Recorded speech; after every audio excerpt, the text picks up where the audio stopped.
Hey, Mike, why in the world would 26 Republican senators want to keep funding tranny frogs in some random country? They're donors, they're political lifelines. This has been the real pillar of the Republican Party since the early 20th century has been the Chamber of Commerce companies, the international multinational companies that are technically domiciled here, but depend on the battering ram of the Pentagon, the State Department, and the Central Intelligence Agency in order to preserve their markets, in order to preserve their supply chains, in order to expand their profit margins. And so this is why you had this big USAID lobbying arm called the U.S.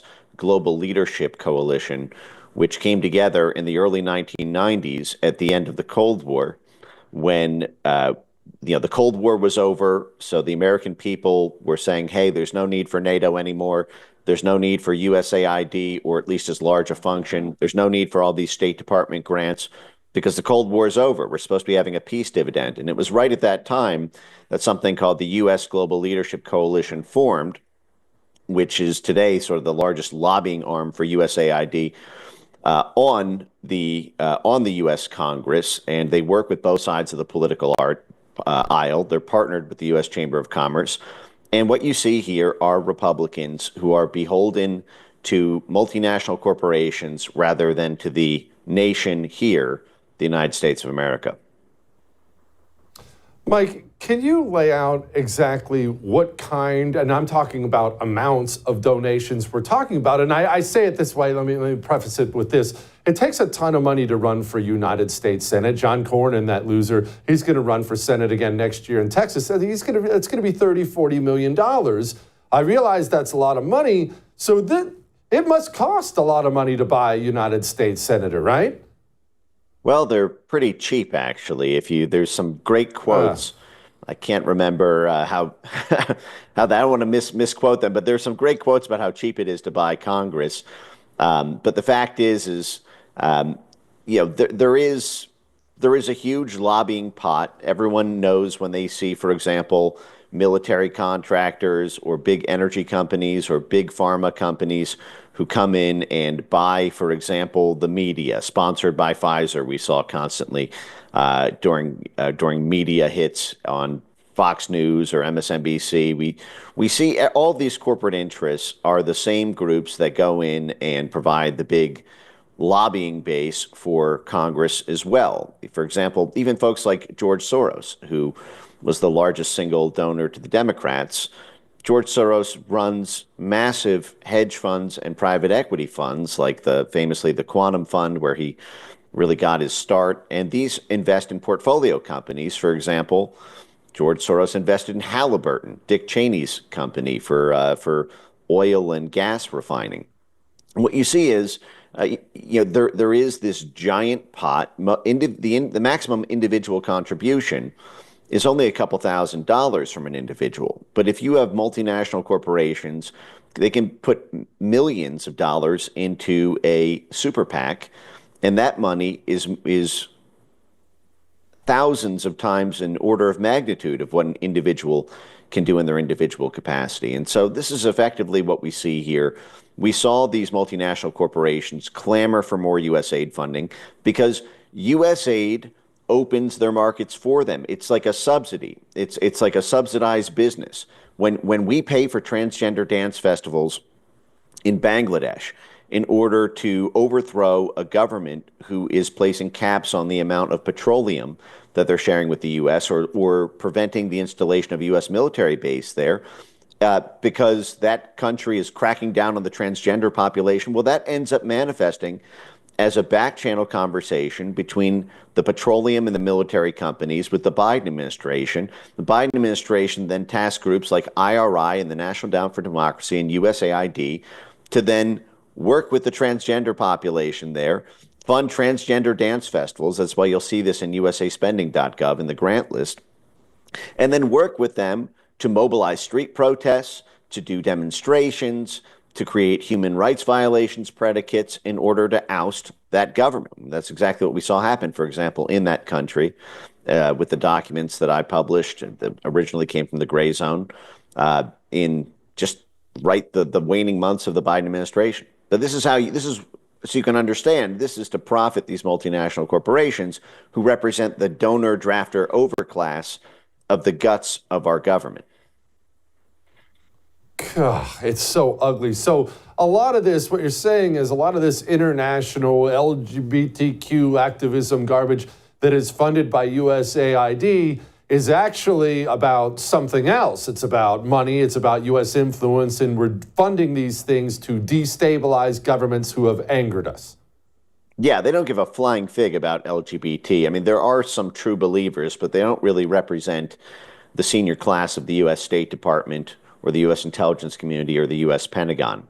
It's very cynical and self-serving. They will immediately subsidize and pay for the most extreme anti-LGBT groups in the world when it suits their purpose. They will fund, for example, the Taliban. They will fund ISIS. They will fund Al Qaeda. They will fund, I mean, this is what we saw, literally, the U.S. Institute of Peace doing this. And we saw $122 million or something to that effect from USAID funding these groups who are not exactly LGBTQ's best friend. What you see, and same thing with Nazism, you know, they talk all this stuff about fascism and Nazism being the threats, and then they'll turn around and fund the Azov battalion if it's geopolitically useful against the Russians and to seize control over the energy market in Eurasia. Golly. I want to talk about the Ed Martin thing because I was hot on this. I know you were hot on this. What was it about Ed Martin? I mean, it's U.S. attorney. It's a big deal, but it's just one area. What was it about Ed Martin that was a bridge so far that GOP senators like Tom Tillis would actually risk the wrath of Donald Trump to stop him? Why? Well, D.C. happens to be the home court jurisdiction of the swamp. The fact is the D.C. The D.C. district courts are where all of the Trump-related litigation, as in terms of his government policies, are litigated. This is why the Chief Justice Boasberg has become such a villainous figure to the MAGA policy implementation, is because the D.C. courts are where DC executive orders and DC activity is litigated. So if you are going to, for example, take on Trump's executive order about opening the border wall, well, that's not going to be litigated in Arizona and Texas. That's going to be litigated in DC. And the fact is therefore who is on the other side presenting to the judge in these is extremely critical for implementing Trump's agenda. You need someone who is going to represent to those justices a full and zealous case for the government's position. And Ed Martin was a fighter through and through. One of the things, Ed Martin talked about the Transition Integrity Project just on Tucker Carlson this week and was hot on the entire Georgetown law nexus and the domestic color revolution plotting that was being done by Rosa Brooks and the whole cabal out of Georgetown with Mary McCord. The fact is these networks are a check on Trumpism. And I think Tom Tillis jumped on the grenade. But the fact is as you put on that list of 26 other folks in the U.S. Congress, I think that there were several other senators who were having back channel conversations with Tom Tillis so that he would jump on the grenade and they would be relatively clean. John Thune, the Senate Majority Leader, could have removed and replaced Tom Tillis from the committee in order to get a floor vote if he had wanted to. But he did not want to do that. Same thing we saw with others. John Cornyn initially, I believe, was resistant to saying that he would support Ed Martin. And then once it became clear that Tom Tillis was going to jump on the grenade and block it out of the committee, John Cornyn said, if it comes to the floor, I'll vote on it. But you never saw John Cornyn actually speak out against Tom Tillis's vote or put pressure in order to change that vote. So I think you have essentially this internationalist blob class of Republicans who who essentially jumped on, allowed Tom Tillis to be the fall guy for this, but they all wanted that as well. They did not want someone who was going to go after corruption at USAID. They did not want someone who was going to go after the bipartisan corrupt elements of the swamp. Because again, even something like the Transition Integrity Project, that domestic color revolution coup simulator, where they literally simulated invoking a breakdown on January 6th and then having Black Lives Matter serve as paramilitary street muscle, as if we were funding some Kosovar paramilitary group in order to fight the Slobodan Milosevic in Serbia in the 1990s. These were the analogies that they were giving, that we would effectively fund Antifa and Black Lives Matter. Right after the George Floyd riots had just happened, they were still playing out when they were doing these simulations. And this all serves as a check on Trumpism, which is what these international Republicans want. They want to get back in the Nikki Haley box. They want to get back on the George H.W. Bush, the George Bush, the John McCain, Mitt Romney, Nikki Haley box. They want to go back to Coke and Pepsi in terms of your only choices as a U.S. voter. And all of these aspects of bipartisan approved corruption that Trump is trying to clean up, they don't want that cleaned. And so they want someone in there who is not as aggressive, who is not as tuned in. And so they got rid of Ed Martin. Mike, well, I could go on and on and on with you about this, but I want to make sure we talk about this angle of it. I do the best I can not to make myself sound like a complete quack. But when I look at the two assassination attempts of Donald Trump and I look at the circumstances around it, particularly the quick destruction of evidence on the first assassination attempt, from spraying off the roof to cremating the body right away, Mike, I'll just come right out and say it. I believe elements inside of the United States government were involved in the attempted assassination of the Republican nominee for President of the United States of America. You're welcome to hang up right away if you think I'm a nutball, but does that sound crazy to you? It doesn't sound crazy to me. I think that is a very considerable probability. The fact is all it would take is advanced knowledge and allowing it to happen. It would not take necessarily recruiting people to do it. If they simply had advanced knowledge from informants or from surveillance that these attacks are going to play out, all it would take would be somebody inside the Biden DHS or Biden FBI or Biden Justice Department or Biden CIA to say, we've been tipped off about this. Let's sit on this one, and then simply have a few back channel conversations, keep it tight hold. But the fact is as I think that we've talked about, both of these shooters ran right through aspects of federal law enforcement and Biden admin intelligence worlds. On the law enforcement side, it was reported by, I believe, the New York Post that Matthew Thomas Crooks was training at the very same gun range as DHS HSI, who was actively recruiting and infiltrating Trump movement groups during January 6th. There's the famous case of Jeremy Brown from the Oath Keepers. Two DHS HSI agents arrived at his home about a month before January 6th and actively recruited him, threatened him that if he did not, as a Green Beret, join up with HSI and become an informant, that he could have problems, but those problems would go away and he might be able to make some money from it if he became an informant.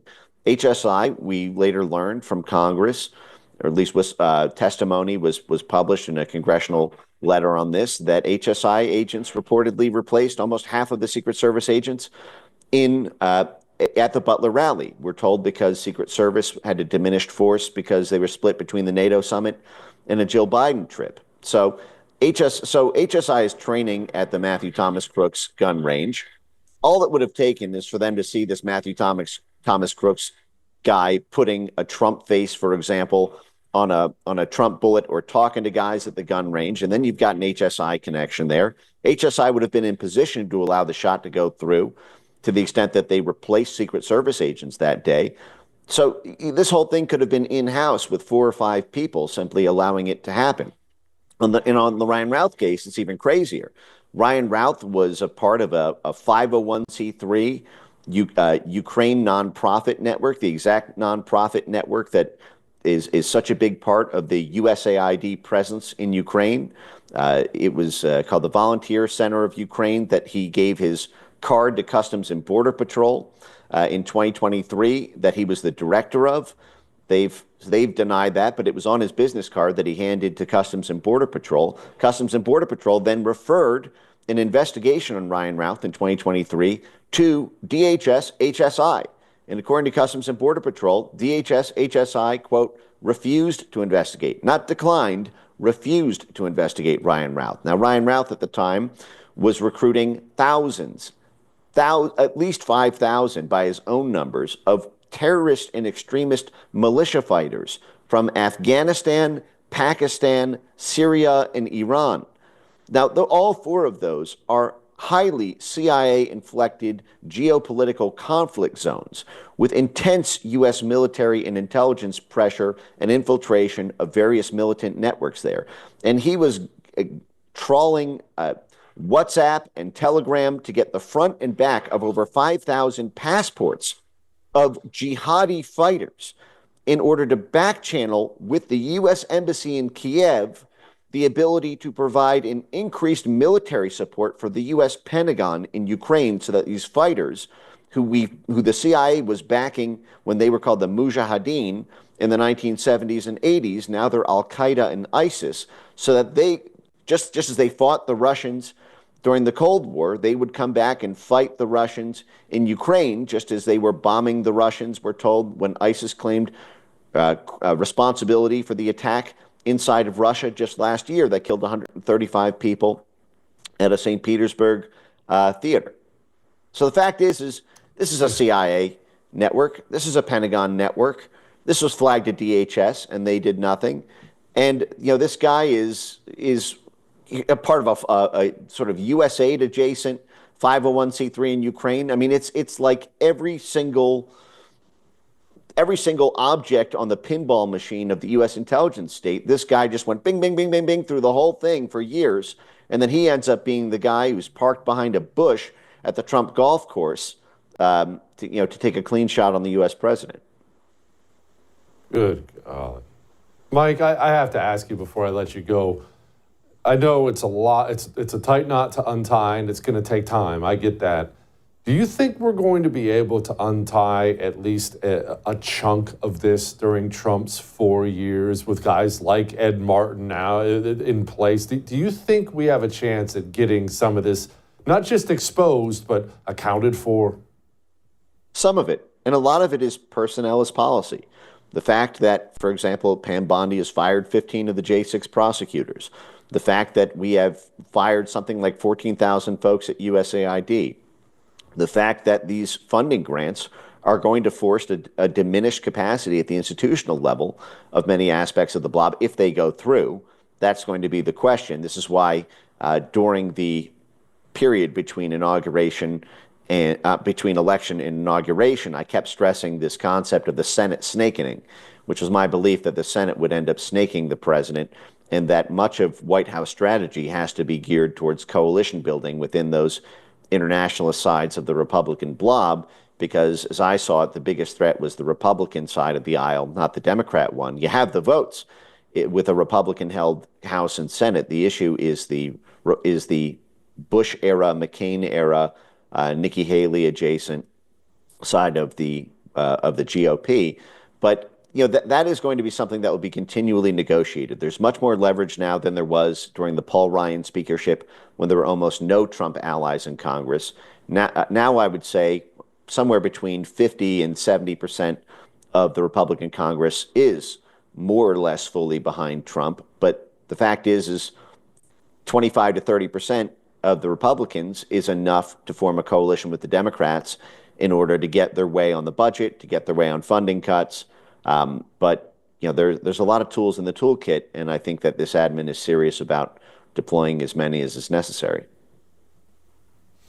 I said that was the last question, but I lied, Mike. I just have to ask really quickly. Do you believe there are Republicans, because I definitely believe this, that are just flat out blackmailed? I'm talking Netflix special, blackmailed. Someone has something on them. Look, when I hear Ken Buck, who's retiring from Congress, he's retired now, when I hear him, who's about to retire, lovingly practically make out with Christopher Wray during a hearing where Christopher Wray is supposed to be held accountable. Honestly, I've listened to that clip 1,000 times, Mike. I hear somebody who has a file on them. It's possible. I think that you can explain the exact same set of facts, though, in a, I don't want to say more benign, because in a way it's even more insidious, which is it's the simple economics of Congress. You don't make a lot of money in Congress. I'm actually not against significantly raising the pay of Congress, because I think the relatively low pay, you have all of this power and you're around people with so much money, and you see yourself, and you can't even afford private school for your kids while you are making these, you're hobnobbing constantly all day with everyone who can. Everyone else is a relatively secure financial life, and here you are putting everything on the line if you're a bold member of Congress or you want to do serious reform, and you know that the moment you leave, you're already not making a particularly high salary given your influence and given the pressure on you. But then on top of that, when you get out, what are you going to do for a job when have invested all of this in your career, and you've got no significant financial prospects unless you convert that into something with the donor class. The fact is I actually think that the relatively low salary of Congress makes it so that it doesn't even require blackmail. It simply requires financial incentives. You are incentivized to do what Raytheon and Lockheed Martin and Pfizer and name your company, if it's in the censorship space, what Google and Microsoft or Meta want you to do, what the telecom companies want you to do. You become, as Joe Biden put it himself when he was running for Senate at 29 years old, he called himself a prostitute, that he had to prostitute himself out to the credit card companies in Delaware. He had to prostitute himself out as the poorest person in Congress. And I think that you see this, and so simply being economically beholden to your donors is sufficient to get you to be pliant as a doormat, especially when these things are morally justified by your allies in the media, and so it doesn't weigh on your conscience as heavily. But the fact is I think those money networks have a sufficient explanatory power, but I would not be surprised if there were elements of blackmail and coercion as well.